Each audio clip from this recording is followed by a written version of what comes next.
Souhaitez-vous connaître la différence entre un drone FPV Et un drone normal? Nous avons répertorié les différences à votre intention. Restez à l'écoute. Les drones sont extrêmement populaires à présent, surtout pour les voyages. Nous sommes aujourd'hui à Lübeck, sur la côte allemande. Nous allons tester quelques drones pour vous, notamment le DJI Avata et le Mini 3 Pro. JP en a un, justement, de Mini 3 Pro. Certainement. Et comme j'ai un Avata, nous allons les essayer pour voir ce qu'ils ont dans le ventre. Nous espérons qu'à la fin de cette vidéo, vous saurez quel est le drone qui vous convient le mieux. Ou peut-être les deux. Ouais, ce serait super. C'est parti!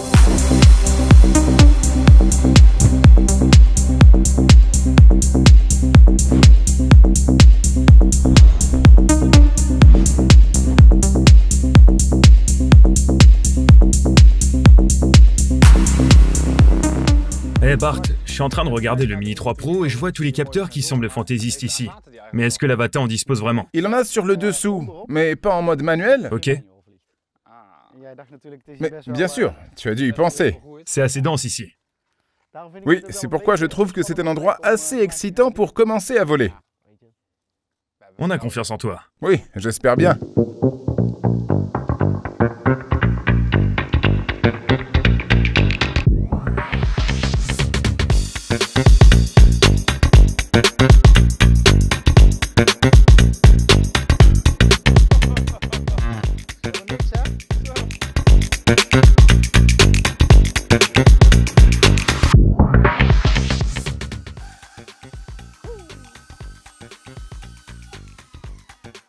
Regardez, c'est une bonne astuce. À chaque fois que vous atterrissez, vous pouvez simplement le remettre en mode normal, alors il atterrira automatiquement, comme avec un Mavic. Donc, bien joué DJI. Oui, c'est un endroit difficile. S'il y avait eu un peu plus d'ouverture autour de cette tour, surtout cet arbre, qui nous gêne, vous ne pouvez pas en faire le tour complet.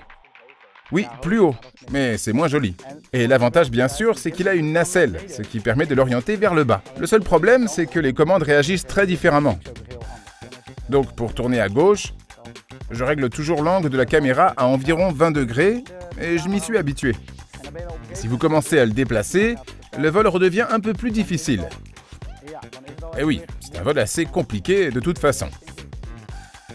Mais je pense que tout va bien. JP ne s'est pas fait couper les cheveux, ce qui fait une différence. Oui, la semaine dernière, mais pas aujourd'hui. Maintenant, c'est à ton tour. Ouais, je vais essayer de le faire passer à travers. À travers? Oui, il est vraiment beaucoup plus silencieux.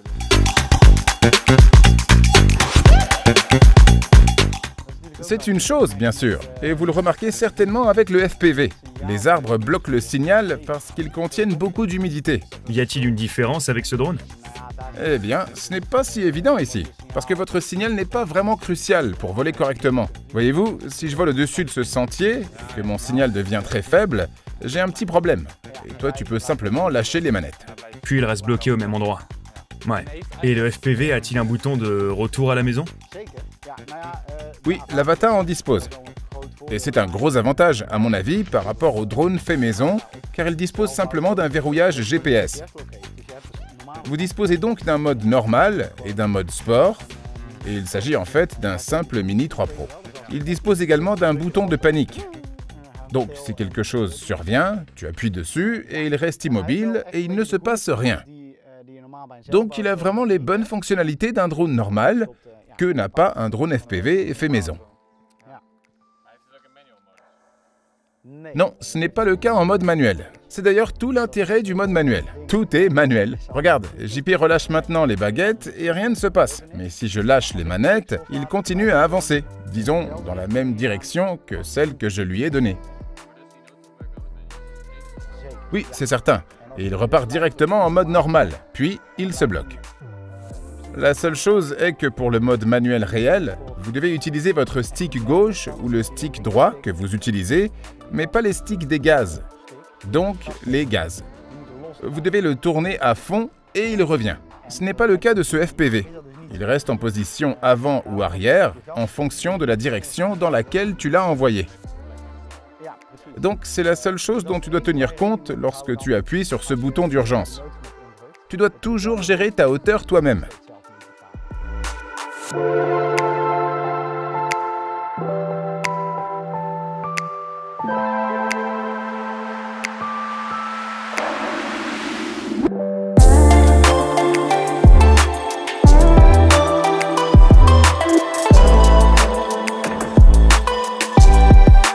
déjà fait une vidéo en mode vertical? Je l'ai déjà fait, et je pense vraiment que c'est l'avantage du Mini 3 Pro et du Mini 3 de pouvoir passer de l'horizontale à la verticale, d'une simple pression sur un bouton.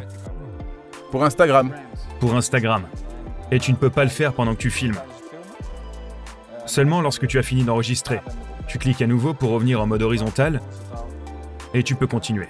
Fais le même plan en mode horizontal. Je suis curieux. Comme tu veux. Bien. Je vois un joli tronc d'arbre là-bas. On peut passer en dessous. Est-ce que tu peux le faire avec ce mini? Oui, bien sûr. Arrête-le. Oui, il s'arrête, Non, n'est-ce pas? il ne s'arrête pas. Peux-tu aussi passer en dessous, en marche arrière? À première vue, peut-être. Regardez, c'est ici que ça se passe. Vous savez, l'avantage de ce mini-drone, ou du moins d'un drone normal, c'est que la nacelle est stabilisée sur les 3 axes. L'Avata n'a qu'un seul axe. Les drones FPV normaux, eux, n'ont même pas de stabilisation ou de nacelle. Mais le DJI Avata en est doté. Il agit sur l'axe d'inclinaison. Vous pouvez également utiliser Rocksteady, la stabilisation intégrée, ou un logiciel tiers comme Gyroflow, qui stabilise tout de même les images que tu prends, mais qui induit un recadrage dans l'image. Sur ces drones, DJI utilise une stabilisation sur 3 axes. Il le fait sur l'axe d'inclinaison, comme l'Avata, mais aussi sur les axes de lacet et de roulis. Et c'est donc un énorme avantage, car cela stabilise instantanément tes images sans recadrage.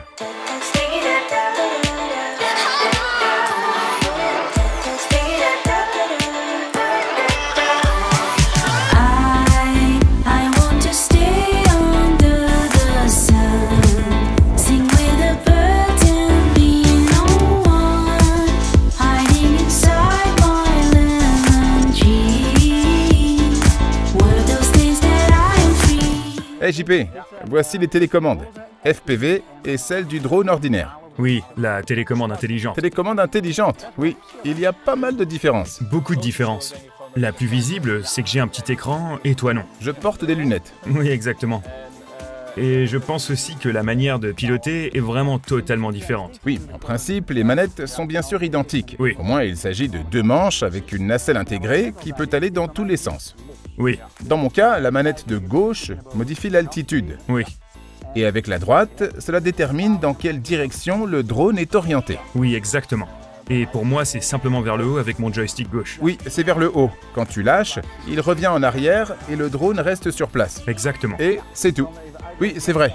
Je peux expliquer brièvement avec cet avatar ce que je veux exactement. Si je pousse mon manche gauche vers le haut et qu'il est au sol, le manche gauche est également droit vers le haut.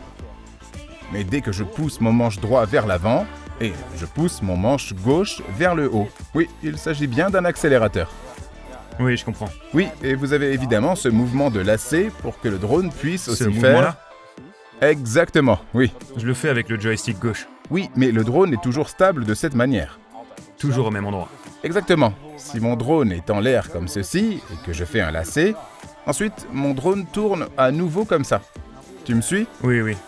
Oui, c'est assez différent. C'est une grande différence. En fait, je dois continuellement diriger avec 2 manches pour prendre les virages. En fait, je peux très facilement simplement déterminer mon cadrage. Je peux prendre mon Oui, temps, tu peux prendre ton et temps. souvent, lorsque je suis en vol et que je vois quelque chose au loin, je me mets en mode sport. Je me rends sur place et je trouve un cadrage agréable pour prendre une photo ou une vidéo. Tu fonces vers ton sujet, et ensuite, tu fais ta prise de vue. Cela consomme un peu plus de batterie, si tu voles avec des modes différents.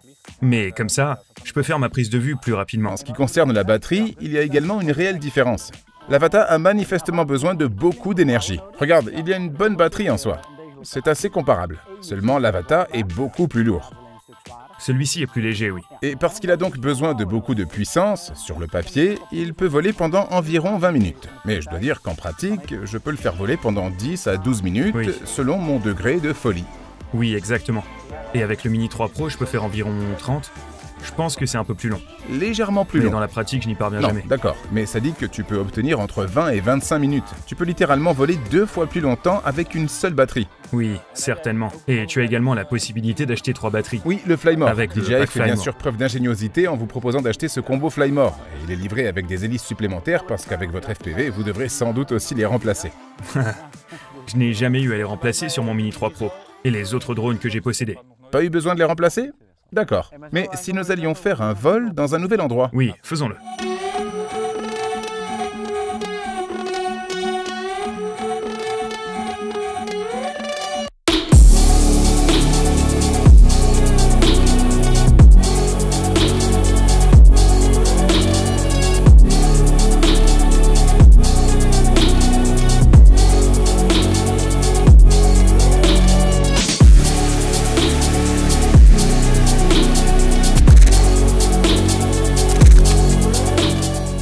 C'est bien. À un moment donné, j'étais à peu près à cette distance de la voiture. Et alors, tu te retrouves dans le sillage de la voiture, et donc, à un moment donné, je suis passé en avant à toute vitesse.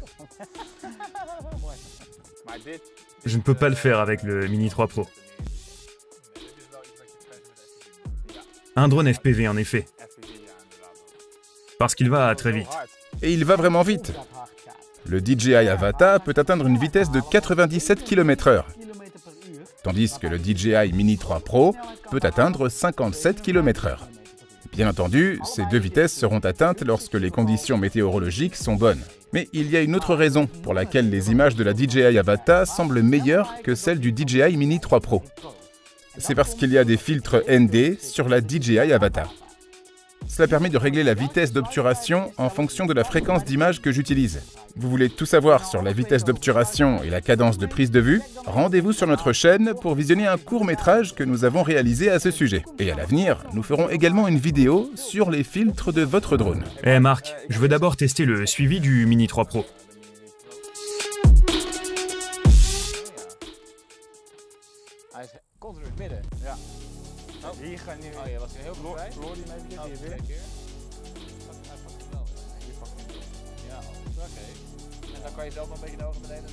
Oui, donc je peux toujours le contrôler moi-même. Et c'est ce que j'ai fait. Et là, il y avait ce pylône électrique.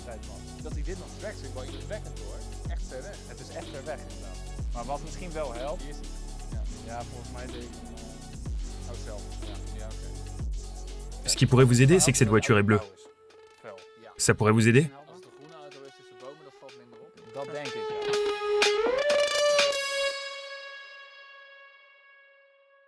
Alors JP, asseyons-nous un instant. Tu sais ce qui est vraiment différent entre un drone FPV et un drone ordinaire? C'est l'expérience de vol. Ouais. Et oui, ce que je veux dire par là, c'est tout ce que tu obtiens en plus. Et bien sûr, ces lunettes sont probablement les plus importantes. Tu vois tout à travers ces lunettes, donc tu es vraiment immergé dedans. Tu es vraiment plongé dedans, pour ainsi dire. C'est très intense. Et c'est aussi nécessaire, car tu dois pouvoir voler très précisément pour vraiment éviter les obstacles et voler à travers les petites ouvertures, etc. Donc oui, je pense que l'expérience de vol est l'une des principales différences entre ces deux drones. Par rapport à un Mini 3 Pro, oui. Parce que je pense que je suis beaucoup plus détendu. Oui, même si parfois c'est excitant de voler entre les arbres. Avec cette voiture. Oui, bien sûr, avec cette voiture. Mais je dois dire que je pilote les deux types de drones, mais je trouve aussi le pilotage d'un FPV très amusant. Oui, je peux tout à fait le comprendre. Oui, un drone de type Mavic est un drone normal. Oui. Et vous le pilotez pour prendre des photos. Oui.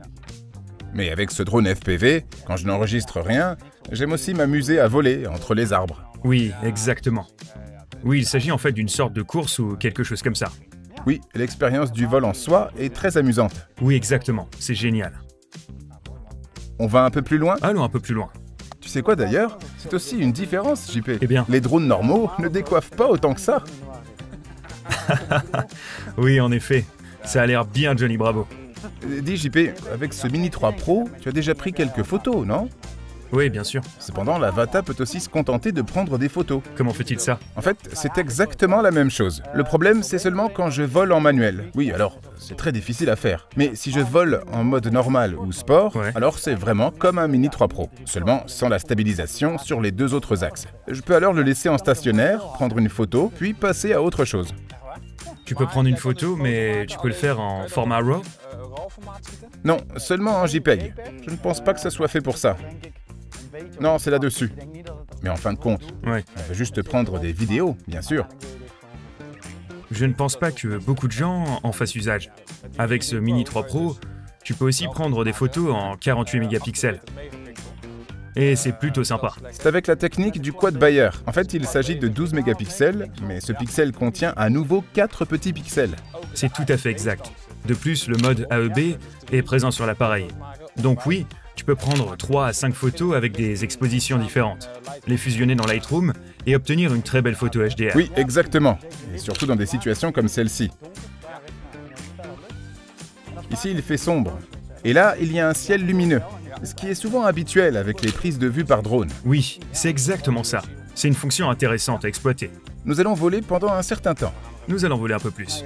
Eh bien, JP, cette voiture allait vite. Oui. Mais nous allons aussi comparer les drones en termes de vitesse. Nous allons aussi tester les drones, oui. Sur le papier, ça devrait être facile pour l'Avata, en mode manuel. Oui, oui. Le seul inconvénient du mode manuel est que je dois également ajuster l'angle de la caméra pour voler rapidement. Alors je ne peux voler qu'à grande vitesse. Je l'ai déjà mis en mode sport. Oui, d'accord. Allez! Wow, tu vas beaucoup plus vite. Je n'ai même pas encore mis plein gaz. Je te vois simplement t'éloigner. Wow! C'était très proche. Tu me filmes encore? Oui, je te filme encore.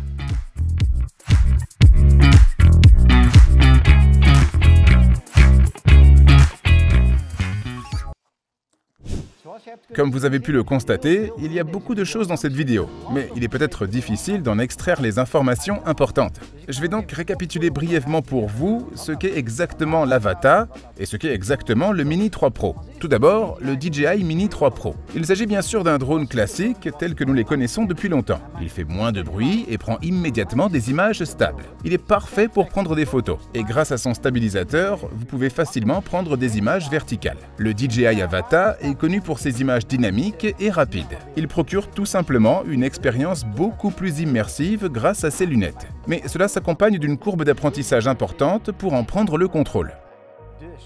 Quel est donc le drone qui vous convient le mieux?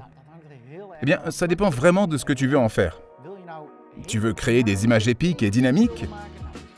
Le DJI Avata est peut-être fait pour toi, surtout si tu aimes voler. Si tu veux juste pouvoir voler tranquillement, contrôler ta prise de vue et réaliser de belles images ou une belle séquence vidéo, dans ce cas, le DJI Mini 3 Pro est vraiment fait pour toi. Nous espérons que cette vidéo vous a permis de commencer à vous familiariser avec le sujet. Avez-vous des questions? N'hésitez pas à les poser dans les commentaires. Si tu recherches plutôt un drone avec une qualité d'image maximale, des images haut de gamme, nous avons réalisé une vidéo géniale avec Surbraquet, créateur de contenu sur Instagram et photographe. Tu peux la trouver ici, donc n'hésite pas à aller la voir. Pour l'instant, like, abonne-toi et à la prochaine. À plus tard.